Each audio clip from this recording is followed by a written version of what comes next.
Hi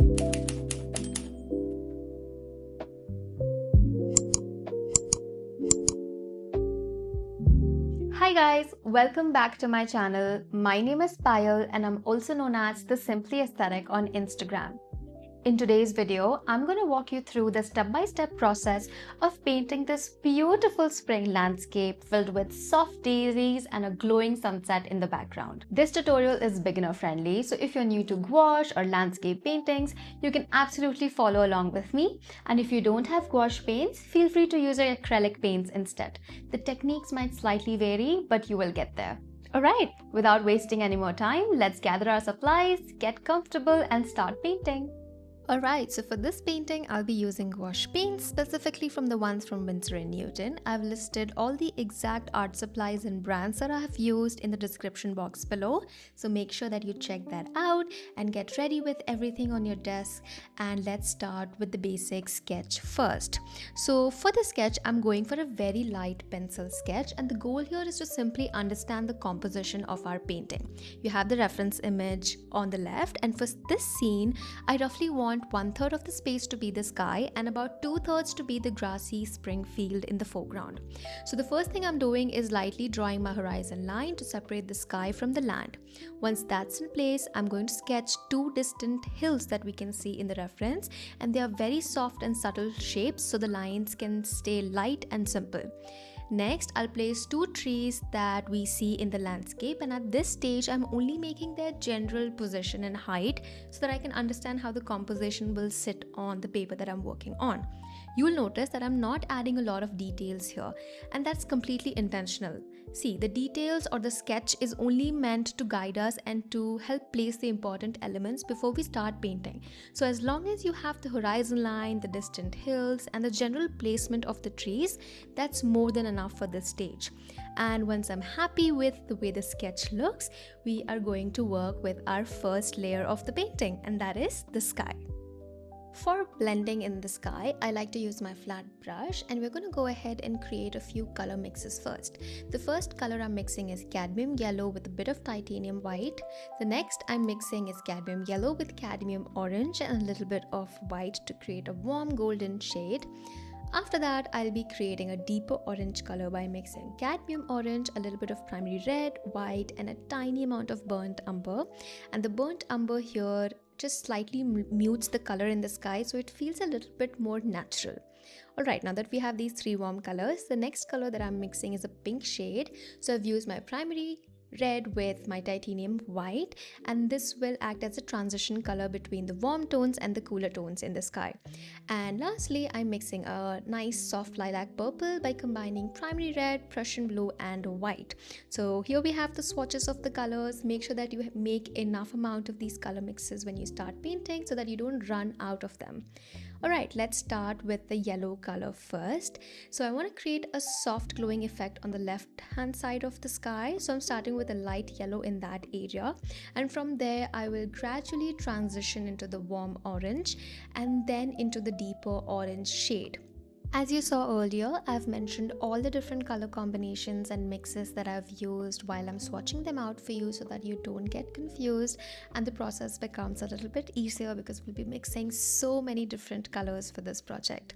Next, I've added pink and I've made sure that I blend that in with the orange and the yellow and everything just transitions smoothly into one another. If you feel like a certain color of yours is getting too light, you can always go ahead and add a little bit more pigment into that mix and then use your damp brush to go blending in this to and fro motion.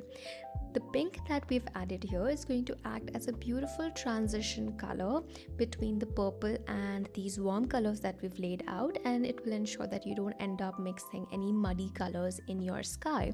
So up until now we've only blended warm colors, and once we're blended and happy with the warm colors, we can move on to the purple shade. As you can see, the purple shade is at the top portion of the sky, and I'm going to slowly bring that downwards. And to blend it with the pink and the purple color that we have, I've used white, and this helps create a softer transition and gives us like multiple subtle shades of pink and purple in the sky. And as you blend and try to keep your strokes smooth so that no harsh streaks are in the sky. At if any point you feel like your brush is a little too dry, simply add a tiny amount of water and that will help the gouache paints blend more seamlessly. You might have to go back and forth a couple of times until you are satisfied with your blend.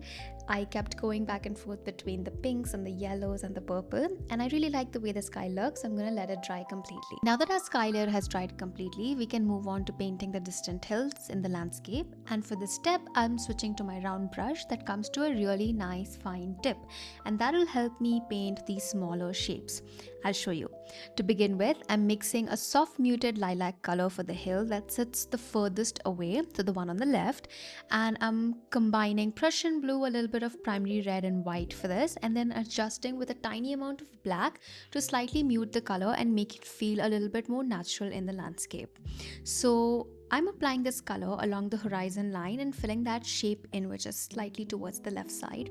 And as I move towards the bottom of the hill, I'm going to add a lighter version of that same color and blending it upwards. And this subtle shift in value helps the hill feel a little bit softer and a little bit more atmospheric, which works well for the elements that are further away.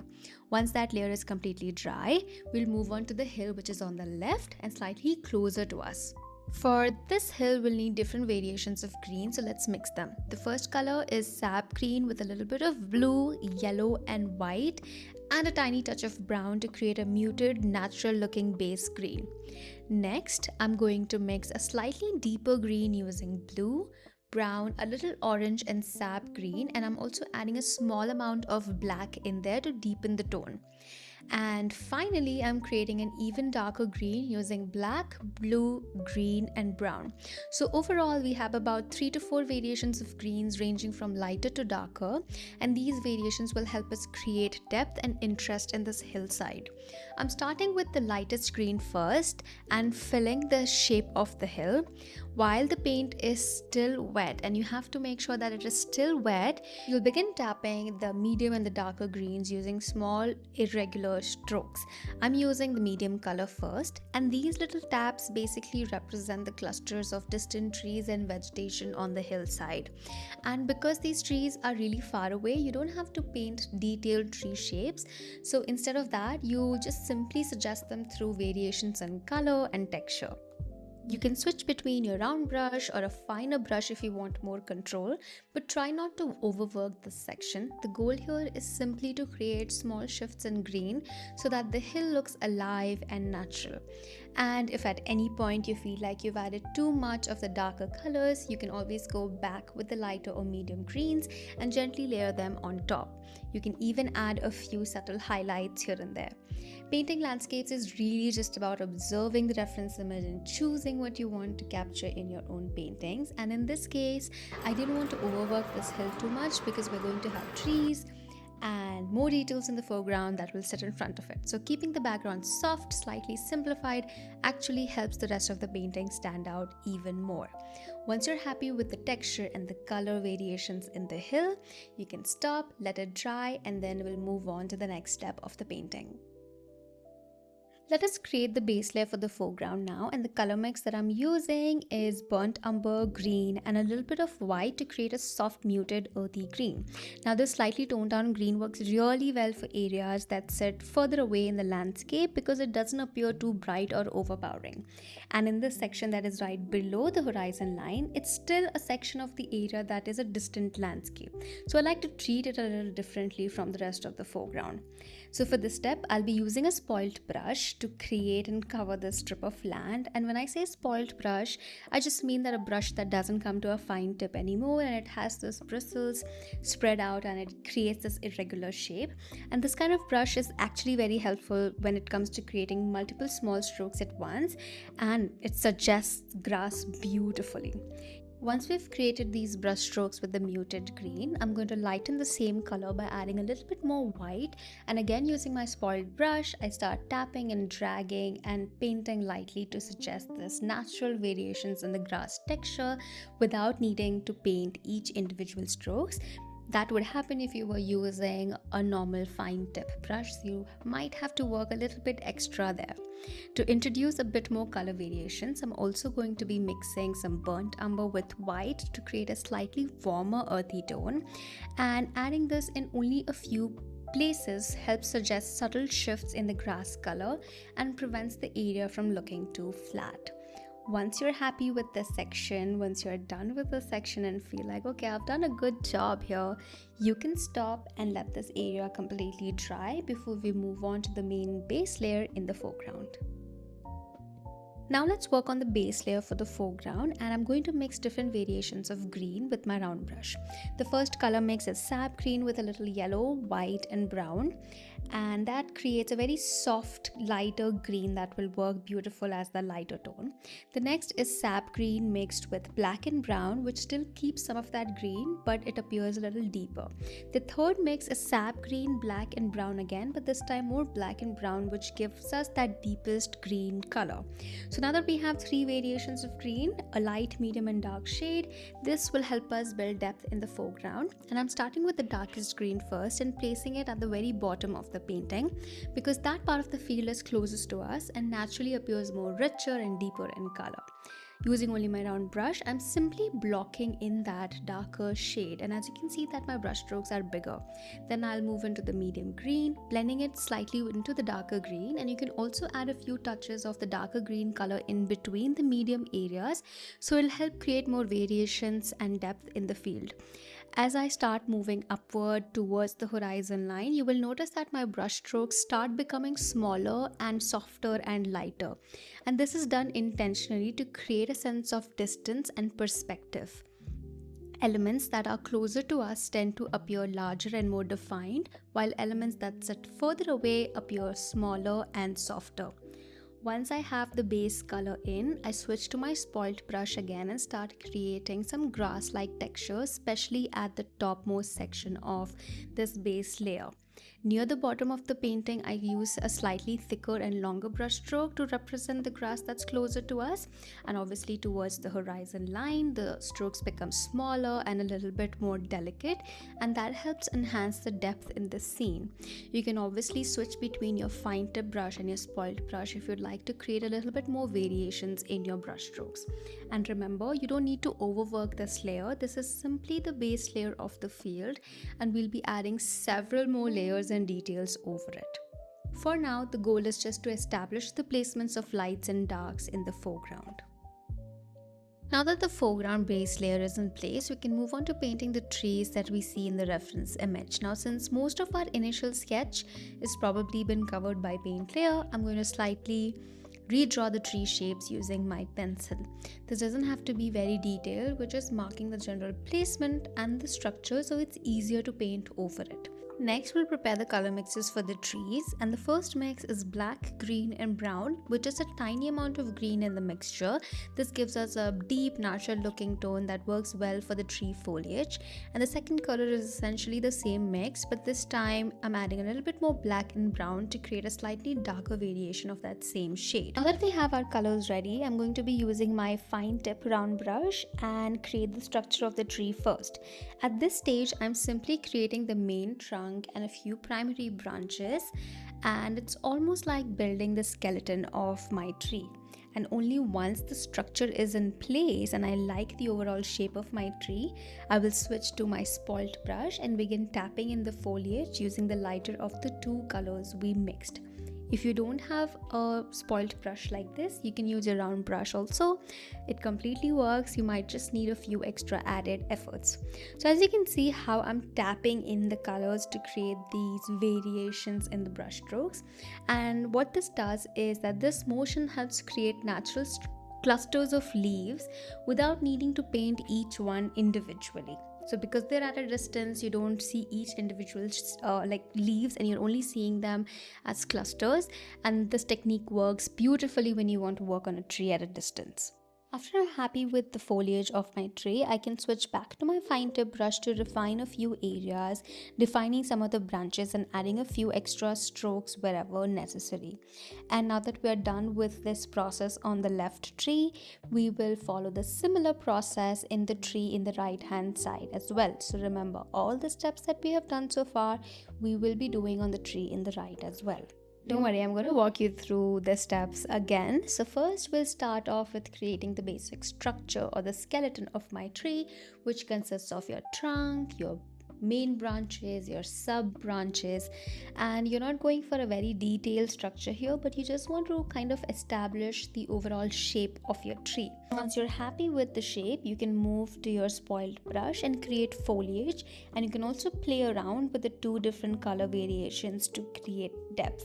And finally, you can switch back to your fine tip brush to define a few branches and add in a few details for your branches, just to add in a few extra brush strokes to show leaves that are a little bit more scattered and spread out. So you can do that beautifully with your fine tip brush as well.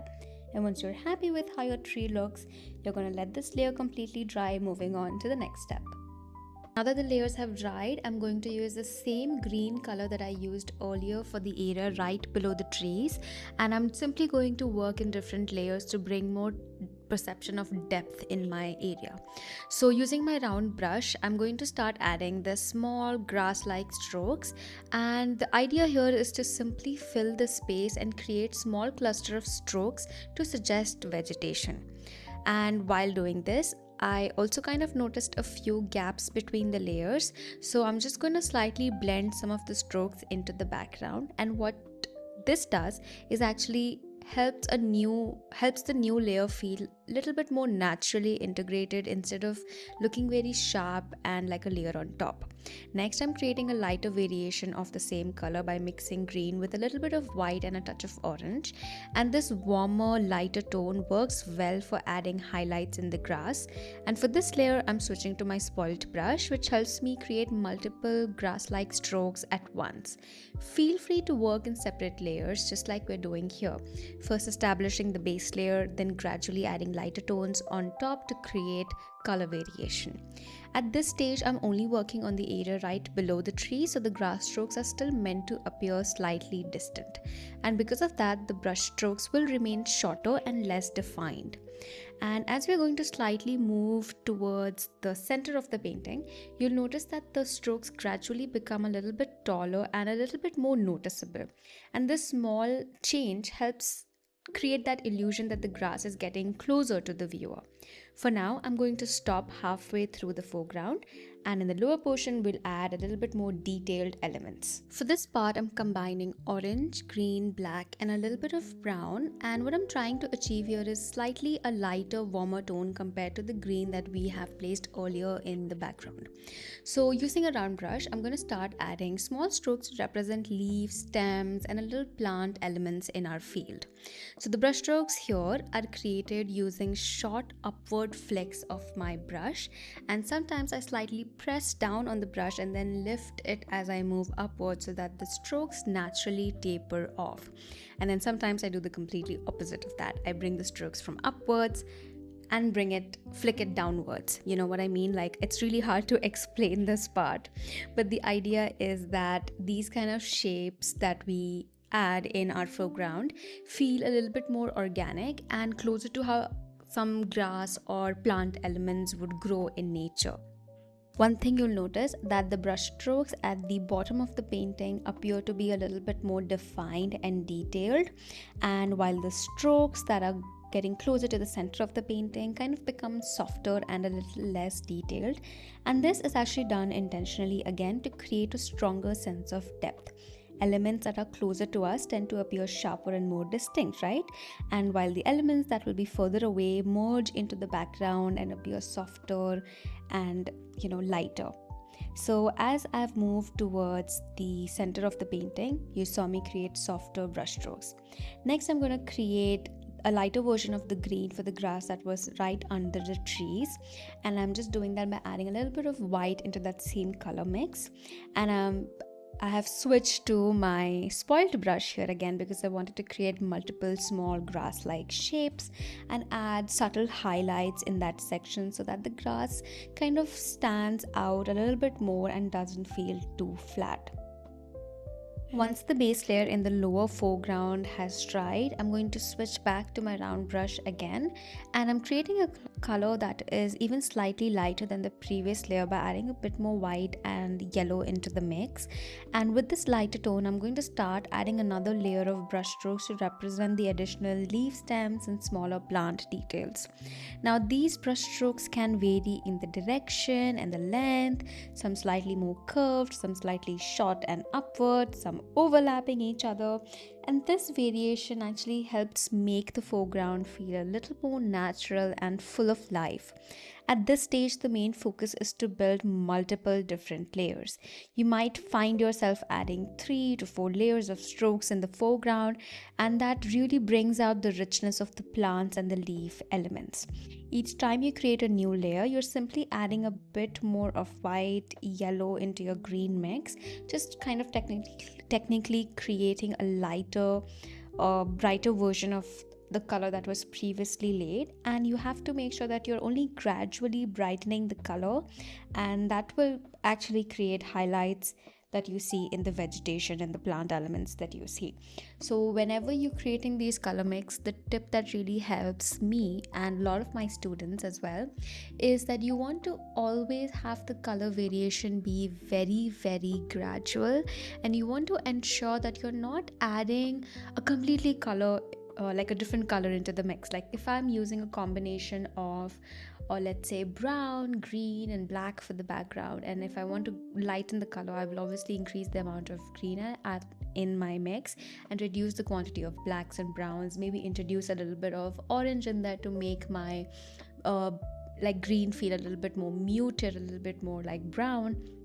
And then if I want to brighten it, I will add yellow, but I will not completely mix like a viridian kind of green in there, or a very different cool kind of green into my warm greens that I'm creating. So you want to make sure that you're using similar shades that you've used previously to create that gradual difference in the color, and you're only varying the quantity of, when you, like for example, again, if you want to create a lighter version of the color, you're only adding a small amount of yellow in there to make the green a little bit more warmer and vibrant, and you're only adding a tiny amount of white in there to make it a little bit more towards the highlights of the greens.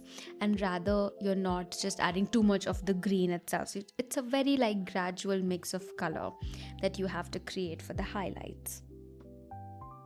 With each new layer that you add, you'll notice how the details in the foreground slowly begin to stand out more and more. And like I was saying, this gradual layering of color is really important because it helps create depth, dimension, and variation in the grass. So if you were to paint everything else using just one flat shade of green, the entire foreground would end up looking very flat and uniform.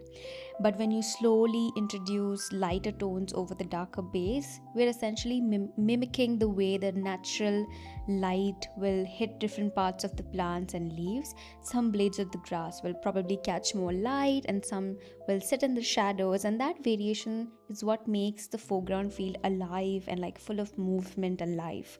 Each layer that we add is actually help build the separate plants from one another.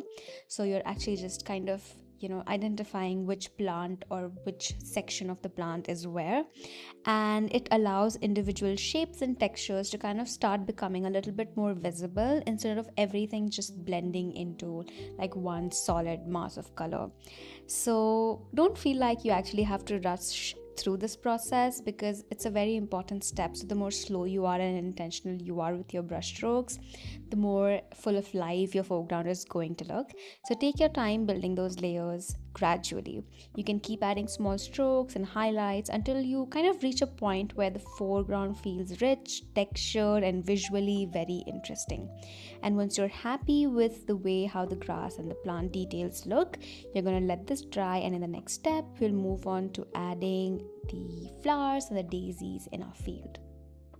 Now we're ready for the most exciting part of the painting, that is adding the daisies. For the base color of the flower, I'm using titanium white with a very tiny amount of yellow, and I'm going to use my spoiled brush to gently tap across the field to create clusters of these daisies. So at this stage, the shape appears just like little blobs or dots of white, especially in the areas that sit further away in the painting. Again, this is done intentionally because when you observe flowers from a distance, you don't really see their individual petals and they appear more like soft shapes of color. And as I move towards the center of the painting, I will switch to my round brush and begin adding a little more detail and a little bit more definition into the flowers. So as you can see with my round brush, when I'm reaching towards the center of my painting, the size of the blobs that I was creating as the delicate daisies have slightly increased, and that shift in the amount of pressure that you add in your brushes really changes the size and the shapes of your daisies.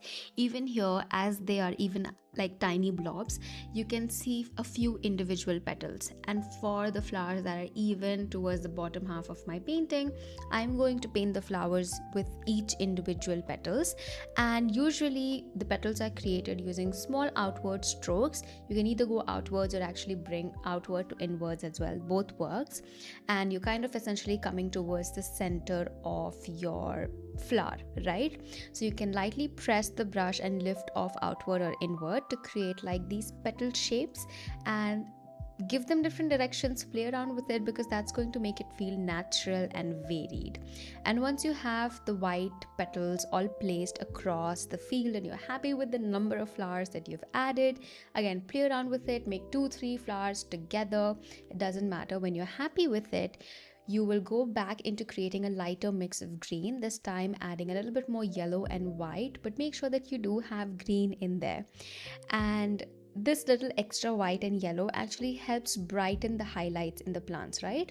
So using your round brush, you're just going to add thin stems and small leaves under these daisies that you've created so that they just don't look like flowers floating around without a stem to hold on to, right? Everything has to come together, and that's the idea of creating highlights again after you've laid out the daisies, so that these kind of blend into the extra 100 details that we had added earlier in our foreground and in our field.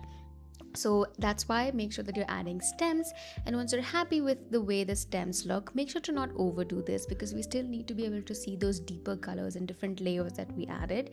Once you're happy with it, you're going to create a mix of your orange color with a little bit of brown and white, and this color is basically done to create small dots that are going to be the center portion of your daisies, right? So you're going to go ahead and fill this color in the center of your daisies, and you can see how immediately your flower kind of looks very put together, but still there are a few highlights that are missing. I have created the center portion of my daisies in all the blobs even and the defined shapes that I was seeing. So I've gone ahead and covered all the areas that I could see so that it doesn't look like the center portion is only towards the bottom flowers, and you have the center portion of your daisies and the flowers that are below the tree as well. Next, I've created highlight using a little bit more of yellow and white mix, and I'm not entirely covering the center portion of my daisy. I am just going to go ahead and add a tiny bit of highlight over it, and you don't have to do that for all your daisies that you see. You're just going to select a few and add the highlights over it. This detail actually helps give our flowers a little bit more depth and brightness. Once I'm happy with that, I'm going to go back with my lighter green mix and add a few additional highlights to the stems and the leaves, and these little touches help the plants feel a little bit more vibrant and bring more life into the foreground. At this stage, you're just going to take a moment to add the highlights and then take a step back and observe your painting. Even this step that we're doing right here is just for you to observe and see if there are certain things that you want to add and any extra details wherever you feel the composition needs them. You're going to add those details in, and as the final touch of this painting, we're actually going to add a little bit of whimsical texture in the foreground, which I really like doing for all my paintings, or most of them rather. So to do this, I'm going to actually cover the sky and the tree area to protect them, and then lower load my brush with a little bit of white paint and gently tap it to create these small splatters across the lower portion of the field. And I'm going to do the same thing with that light yellow color as well. And these subtle kind of speckles of like splatters add a little bit of movement and character into your painting. And once everything is dry, you can add any final touches to the flowers if needed, or the stems or the leaves if needed. And once you're happy with it, you're going to let it completely dry and go over with a heat gun or a blow dryer over these tape that you laid out. This will help it peel easier, and as you can see, as you peel the tape off, immediately the painting comes to life. Alright, here's your final painting. Let's have a closer look. Here you can see how the daisy field comes together with all the different plant elements layered in the foreground, and in the background we've got soft hills and trees, and above it all there's a glowing sunset sky that adds warmth to the entire scene. And all these elements come together to create a peaceful, beautiful spring landscape. And that's it. This is your final painting, and I hope you enjoyed the step-by-step process of this one. If you've painted along with me, don't forget to share your work on Instagram and tag me at The Simply Aesthetic. Do like, share, and subscribe to my channel so that it motivates me to keep creating these art tutorials for you guys. And if you have some thoughts to share, put them in the comment section below, because I'd love to know what you'd think about this video. Anyway, that is it from me from this video. I will see you in the next one. Bye!